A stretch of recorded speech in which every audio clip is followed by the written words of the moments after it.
Test में number बहुत कम आ रहे हैं। देखो ध्यान से सुनो, टेस्ट में नंबर कम आना या नंबर एक पर्टिकुलर रीजन के बाहर ना जाना, नंबर एक पॉइंट पे स्टक कर जाना, उससे आगे ना बढ़ना, ये बहुत कॉमन प्रॉब्लम है। और मुझे थोड़ा ऑफलाइन बच्चों से मिलने का मौका मिला, उनसे मैंने बात किया, तो मेजोरिटी बच्चों का ही प्रॉब्लम है, चाहे वो 300 पैट का है या 400 पैट का है या 500 पैट का है, 600 पैट का है या 600-650 पैट का है या 700 पैट का है, अटका है कहीं ना कहीं, वहां से बढ़ ही नहीं रहा। तो मैं आपको बता दूं, इट्स नॉर्मल, नहीं बढ़ता इतनी आसानी से। और जब तक सिलेबस चल रहा तब तक तो बिल्कुल नहीं बढ़ता। अगर यहाँ पे अटका है तो एक बात समझिए कि सिर्फ आप ही का नहीं अटका, वो सबका अटका, और इससे आगे निकलने का बस एक ही रास्ता है, और वो है उम्मीद, बस और कुछ नहीं है। मजाक कर रहा हूं।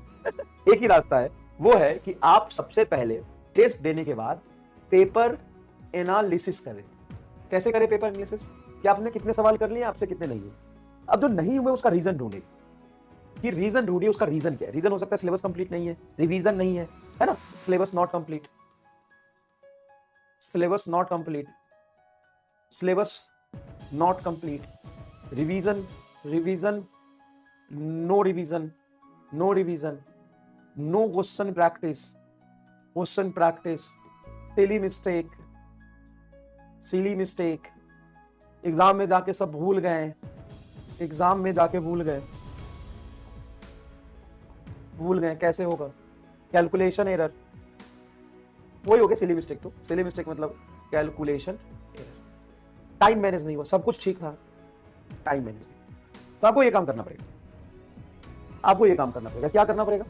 कि आपको पेपर एनालिसिस करके रीजन फाइंड आउट करना। समझिएगा प्लीज, समझिएगा प्लीज, बहुत इंपॉर्टेंट बात, कि आपको पेपर एनालिसिस करके रीजन फाइंड आउट करना पड़ेगा कि सिलेबस हमारा कंप्लीट है कि नहीं। क्या हमने सिलेबस अभी कंप्लीट ही नहीं किया और उसके टेस्ट दे रहे हैं, कब सी बात है नंबर कम ही आएंगे। या हमारा रिवीजन ही नहीं है, पर तो पूरा लिए रिवीजन ही नहीं है।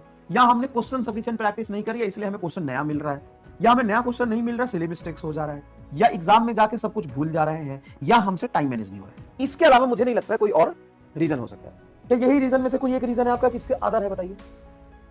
इससे अदर रीजन है कि यही रीजन है कि सर सिलेबस हमारा कंप्लीट नहीं है, सर हमारा रिवीजन नहीं हो रहा है, हमारा क्वेश्चन प्रैक्टिस नहीं है, सिली मिस्टेक्स हो जा रहा है, एग्जाम में जाके भूल जा रहे हैं, या टाइम मैनेज नहीं है। इसके अलावा तो कुछ नहीं होगा।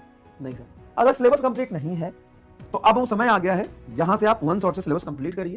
क्योंकि अब अगर आप फरवरी मिड में आके बोलते हैं कि हमको पूरा पूरा पढ़ा दो 6-7 लेक्चर में, तो आपकी बेवकूफी है। कहीं वैसे जगह पे जाओ जहां पे कंसाइज लेक्चर मिल रहा हो। कंसाइज लेक्चर का मतलब है कि अलग सर स्टाइल टीचिंग, मतलब अलग सर इज अ जेम। अगर बात करें ये कंसाइज टीचिंग की बात हो तो मैं मतलब सडन मैंने बोला लेकिन सही बोला। अलग सर की टीचिंग बहुत ही कंसाइज है। वो तुमको बताएंगे कि भाई देख ऐसा है कि तू बायो है, वो सीधा बोलते हैं, है ना, सीधा मुंह पे बोलते हैं तू बायो है, तू गधा है, तो बोलते हैं कि नहीं? हाँ, तो तू बायो है। अब तू रिसर्च तो कर नहीं सकता फिजिक्स में, ऑलरेडी तुम्हारा सिलेबस पेंडिंग में है, तो तू अगर ये सोच रहा है कि तू इसरो का साइंटिस्ट बन जाएगा तो तू गधा है, तू बायो है। तू देख ये फॉर्मूला होता है और इस फॉर्मूले में ये सवाल आता है, इसको इस तरीके से हमें करना। तो कंसेप्ट की क्लियरिटी, उससे डायरेक्ट सवाल और उस सवाल को सॉल्व करके दिखा दिया। समझ में आया कि नहीं है? तो अलग सर ऐसे ही नहीं बने। वो एक बहुत बड़ा प्रॉब्लम जो बच्चों का होता है उसको सॉल्व किया उन्होंने। मतलब एकदम दिल से रियलिटी बता रहा हूं कि हम बायो हैं, हमें फिजिक्स में कोई रिसर्च करनी नहीं है। हमें क्या करना है, हमें समझना है कि नीट में सवाल कैसा आएगा, उसमें कंसेप्ट क्या है और किस तरीके से वो सवाल सॉल्व होता है। तो आप देखें, तो अगर आपका अभी आके सिलेबस कंप्लीट नहीं हुआ है, चैप्टर पेंडिंग है, तो आप वन शॉट ऐसा ढूंढे जिसमें एकदम कंसाइज वे में काम की बातें हो, कोई रायता नहीं फैला हो, कोई शक्ति प्रदर्शन नहीं हो, है ना, कोई वहां पे रिसर्च में एनालिसिस नहीं हो। सीधा सीधा आपको बताए कि भाई फिजिक्स बहुत मुश्किल नहीं है, ये कुछ फॉर्मूले होते हैं, इसको आप समझिए, उसके क्रिटिकल कंडीशंस को देखिए, उसको कैसे अप्लाई करना होता है, कैसे क्वेश्चन आते हैं, वो कंसाइज लेक्चर ढूंढे। ठीक है, सिलेबस नहीं कंप्लीट है तो यहां से करिए। रिवीजन नहीं हुआ है तो सेम चीज कि आप अपने शॉर्ट नोट से रिवीजन करने की कोशिश करें। अगर अभी तक नहीं बनाया तो नोट्स बनाए, शॉर्ट नोट्स। अगर अभी तक आप नहीं बनाए तो जब तक ये चीज आप नहीं करेंगे, रिवीजन आपका कभी भी कंप्लीट नहीं होगा। पूरे नोट्स देख के शॉर्ट नोट्स बनाए, या मेड इजी के पीडीएफ ले ले, ठीक है। तो देखिए मैं आपको बता रहा हूं एकदम ईमानदारी से कि अगर आपके नंबर रुक गए हैं तो सेल्फ एनालिसिस करें, पेपर एनालिसिस करें। अगर रीजन सिलेबस कंप्लीट नहीं है तो कंसाइज लेक्चर ढूंढे। रिवीजन नहीं हो रहा तो शॉर्ट नोट्स या मेड इजी के पीडीएफ से रिवीजन करें। क्वेश्चन प्रैक्टिस अगर नहीं हुआ है तो आप पीवाईक्यू करें और बैच के डीपीपी करें और नोट्स करें। दूसरा, सिली मिस्टेक्स हो जा रहा है या एग्जाम में जाके भूल जा रहे हैं, इन दोनों के लिए प्री पेपर सॉल्व करें, प्री पेपर सॉल्व करें। कैसे करें sir pre paper? Pre paper solve का मतलब होता है कि जैसे मान लो आप टेस्ट देने जा रहे हो और टेस्ट में फुल लेंथ पेपर आ रहा है, आप क्या करें, रैंडम लास्ट ईयर का कोई भी पीवाईक्यू उठा लें, पूरा एक पेपर उठा लें। जैसे नीट 2017 का पेपर उठा लिया, 18 का पेपर उठा लिया, 22 का पेपर उठा लिया, और इसको पहले प्री कर ले विथ टाइम लिमिट। और पूरा अगर आपको पेपर मिल रहा है 200 क्वेश्चन वाले, तो 200 क्वेश्चन को ही आप पूरा समझे और समझे कि हमें 200 क्वेश्चन पूरे करने, तो टाइम लिमिट के साथ फुल पेपर आप घर पे करें, तभी आप पेपर देने जाएं। आप डायरेक्ट ले देने जाएंगे तो दिक्कत होगा, तभी आप टाइम मैनेज नहीं कर पाएंगे। ये तीनों प्रॉब्लम का एक ही सॉल्यूशन है, तीनों प्रॉब्लम का एक ही सॉल्यूशन है।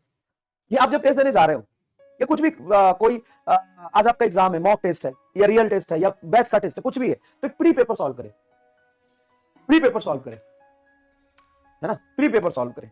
इससे आपके सिली मिस्टेक्स होने के चांसेस, टाइम मैनेज करने के, एग्जाम में भूल जाने की जो बीमारी है वो धीरे धीरे कम होगा, अचानक से नहीं होगा। आप कह रहे न्यू क्वेश्चन आ जाए तो आप मेरे नोट्स कर लीजिए और उसके बाद न्यू क्वेश्चन आप दिखा दीजिए, पढ़ाना छोड़ दूंगा। लेकिन प्रॉब्लम ये है ना कि आप नहीं कर पाएंगे, तो वही तो प्रॉब्लम, जब हम कर ही नहीं पाएंगे तो हम कैसे करें?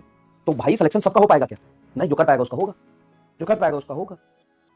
और रटिए नहीं, कंसेप्ट को समझिए और चीज करिए, तो ये आपके सारी समस्याओं का समाधान। राइटिंग खराब है और मुझे अंग्रेजी भी नहीं आता, माफ करिएगा कि मैं स्पेलिंग मिस्टेक करता हूं, क्योंकि मुझे अंग्रेजी नहीं आता, बचपन में पढ़ने लिखने का मौका नहीं मिला। अच्छा जो भी, हमको नहीं आता, हमको अंग्रेजी नहीं आता, बात खत्म।